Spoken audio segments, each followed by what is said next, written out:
गोंदिया जिल्ह्यातील आमगाव तालुक्यातील सीतेपार आमगाव मार्गाची अत्यंत दयनीय अवस्था झाल्याने संतप्त नागरिक रस्त्यावर उतरलेत.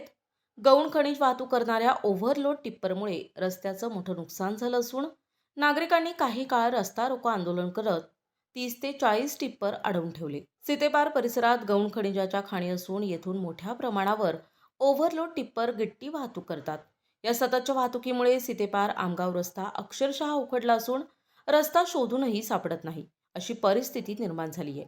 या रस्त्यावरून ये जा करणारे शालेय विद्यार्थी वारंवार पडत असल्यानं शैक्षणिक नुकसान होत आहे.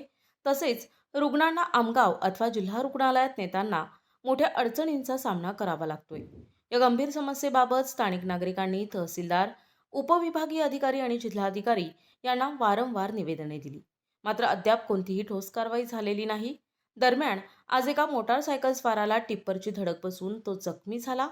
या घटनेनंतर संतप्त झालेल्या नागरिकांनी काही काळ चक्काजाम आंदोलन करत टिप्पर रस्त्यावर अडवून ठेवले.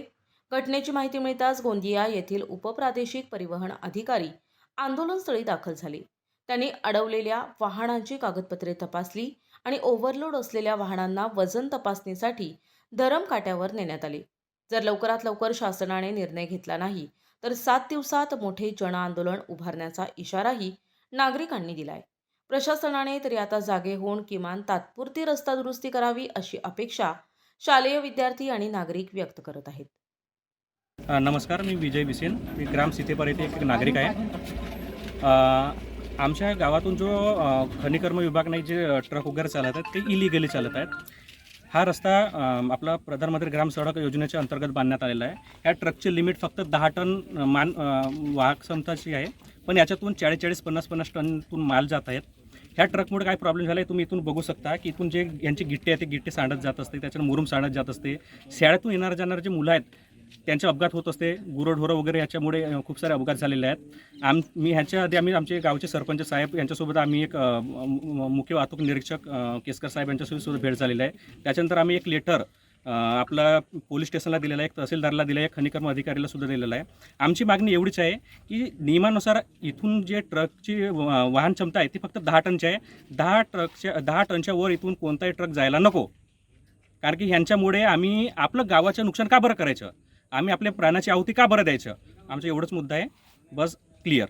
आता ह्याच्यानंतर आपले RTO साहब वगैरह येत आहेत, केसकर साहब वगैरह, त्याच्यानंतरची कारवाई आता पुढे होईल. मेरा नाम अश्विन जगन्नाथ बिसेन है. आज हम लोहारा BSc 3rd सेमेस्टर का पेपर देने के लिए गए तो आज रास्ते में ट्रक वाले ने जानबूझ के ब्रेक मारा. हम उसके पीछे होते हुए भी उसने पीछे नहीं देखा तो हमारी गाड़ी डायरेक्ट उसके चक्के के नीचे गई और मेरे को यहाँ पे लगा है.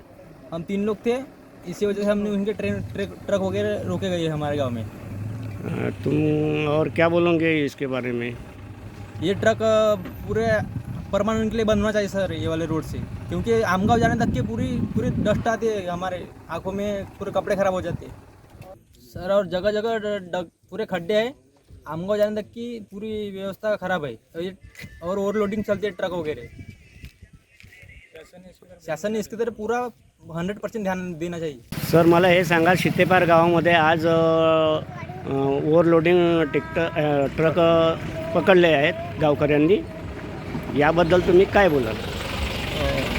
जशी आम्हाला तक्रार प्राप्त झाली तर आम्ही त्वरित इथे येऊन जी वाहने इथे आढळली त्यांच्यावर आता आम्ही त्यांचे सर्व वाहनांचे कागदपत्र तपासून मोटर वाहन कायद्याच्या नुसार नियमानुसार जी कारवाई त्यांच्यावर शक्य आहे तसे चालान जे त्याच्यामध्ये आम्हाला नियमच्या बाहेर आढळतील वाहने त्यांच्यावर शासनाच्या मोटर वाहन कायद्यानुसार कारवाई करून त्यांना चालन जारी करण्यात येणार आहे. ओव्हरलोड सर, ज्यामध्ये ओव्हरलोड असेल त्यांच्यावर जे वाहनं उभी आहेत सध्या त्यांना आता आम्ही काटा करण्याकरता घेऊन जात आहोत. काटा करून झाला की जर त्याच्यामध्ये ते ओव्हरलोड आढळले तर त्यावर ओव्हरलोड संदर्भात जी कारवाई आहे ती करण्यात येईल. आमच्या माहितीप्रमाणे सर या रोडवरती 10 टन ची क्षमता आहे, त्याबद्दल तुम्ही काय बोला? त्याबद्दल मोटर वाहन कायद्यानुसार त्याबद्दल मला कल्पना नाही याची. त्या मोटर वाहन कायद्यामध्ये त्या बाबतीत काही रस्त्याच्या टनेजबद्दल काही दिलेलं नाही, तर ते आमचे वरिष्ठ सांगू शकतील. माझे नाव प्रमोद रमेश बिसेन आहे.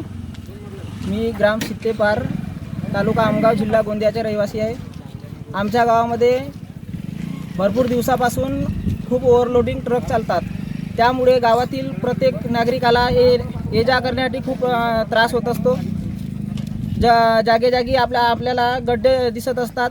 तसेच जे हिरवळ आहे ते हिरवळ पूर्ण डस्टने भरलेली आहे. त्यामध्ये शेतकऱ्यांचं नुकसान होत असते. गावातील नागरिकांच्या स्वास्थ्यावर त्रास होत असते. याकरिता आम्ही वेळोवेळी अनेक ठिकाणी पाठपुरावा केलेला आहे. सभेमध्ये एक ग्रामसभा आयोजित करण्यात आलेली होती मागे. तसेच RTOमध्ये आपण पाठपुरावा केलेला आहे, परंतु शासनाने याकडे खूप दुर्लक्ष केलेलं आहे. 2 दिवस ट्रक आपल्याला बंद होताना दिसतात, अजून पुन्हा तीच स्थिती येत असते. तर शासनाला आमचा एकच अट आहे की त्यांनी कृपया याकडे लक्ष द्यावा. बेटा मेरे को बताओ कि तुम कौन से स्कूल में पढ़ते हो? एक जन बोलो. तुम कहाँ से जाना आना करते हो? हम क्या बोलते हैं सित्तेपार से आमगांव जाना वाना करते हैं. हाँ, अभी काय के लिए रुके हुए हैं आप? यहाँ पे बहुत सारे ट्रक है और यहाँ की रोड बहुत खराब है, जिसकी वजह से हम आना जाना नहीं कर पाते और टायर पंचर हो गया. तो आप शासन से क्या मांगनी करोगे? रोड अच्छे बन जाए और ये ट्रक आना जाना बंद हो जाए. प्रतिनिधी राधाकिशन सुटे, NTV न्यूज मराठी, गोंदिया.